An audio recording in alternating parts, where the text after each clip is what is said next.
Nosotros estábamos felices haciendo conciertos en el Palacio de los Deportes, éramos bastante exitosos, habían venido Billy Joel, Sting, conciertos famosísimos y muy importantes.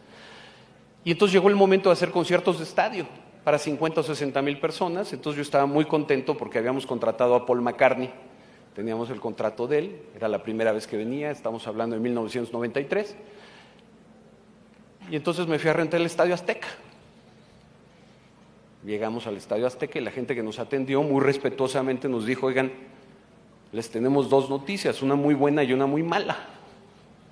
¿Cuál quieres primero? No, pues dame la mala, dame la mala, la mala. Dicen, pues la mala es que no les vamos a rentar el estadio. Y entonces, ¿cuál es la buena? Que si le das mi tarjeta a Paul McCartney y lo traemos nosotros, te regalamos 2 boletos de primera fila. Entonces, pues la verdad yo salí absolutamente convencido que tenían la razón, era su local, no tenían por qué rentarlo.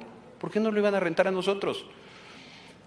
Entonces agarramos el teléfono, le hablé a Barry Marshall, que es el manager de Paul McCartney. Le digo: Barry, no, pues hay una solo mala noticia, no hay buena. Pura mala noticia, no tenemos estadio. Dice: ¿cómo?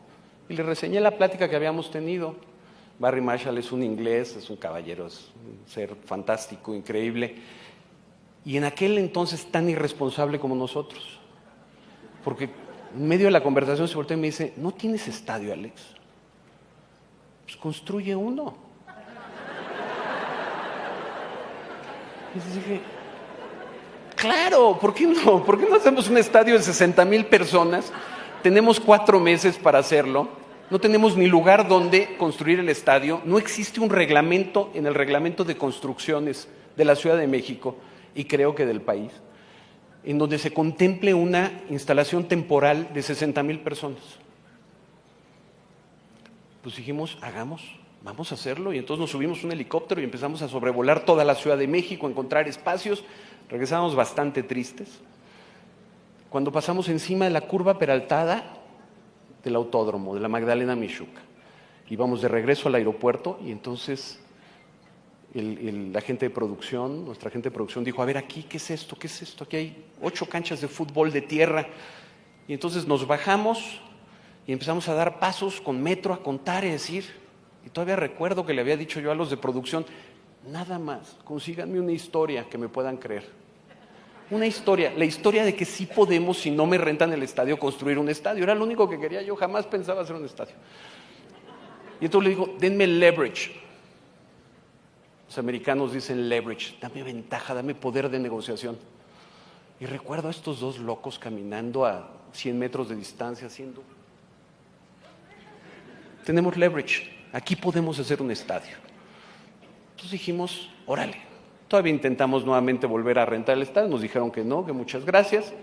Le dijimos a Barry Marshall: ya tenemos proyecto de estadio, los proyectistas están hechos, ya tenemos todo preparado. Nos fuimos, trabajamos y empezamos a construir el estadio más grande que se había hecho en la historia de este país. Antes teníamos que salir a la venta. Y antes de eso, Paul McCartney se encuentra en una fiesta Madonna. Y Madonna le pregunta y le dice: oye, ¿que vas a México? Y entonces Paul le dice: sí, voy a México. Le dice: ¿y dónde tocas? Y le dice Paul, muy orgulloso: estamos inaugurando un estadio. ¿Ustedes se imaginan lo que le dijo Barry Marshall, el manager, a Paul McCartney? Pues vamos a inaugurar un estadio, Paul, va a estar increíble, ¿no? Pues imagínate, no existía nada, era un papel, era un diagrama. Por eso nace el Foro Sol. El manager de Madonna llama inmediatamente y nos dice: oigan, la señora quiere ir a tocar al mismo lugar donde toque Paul McCartney. Entonces de repente nos encontramos con que teníamos a Paul McCartney, a Madonna, los dos en un lapso de 10 días y no teníamos estadio. Y teníamos que dar $7.5 millones de garantías, casi $8 millones de garantía entre los 2 eventos. Pues nos decidimos a poner los boletos a la venta y a decir: vamos a hacer esto. Vamos a construir el estadio. Hicimos un diagrama, unos dibujos, hicimos un mapa, publicamos los mapas y le dijimos al público: te hemos cumplido hasta el día de hoy.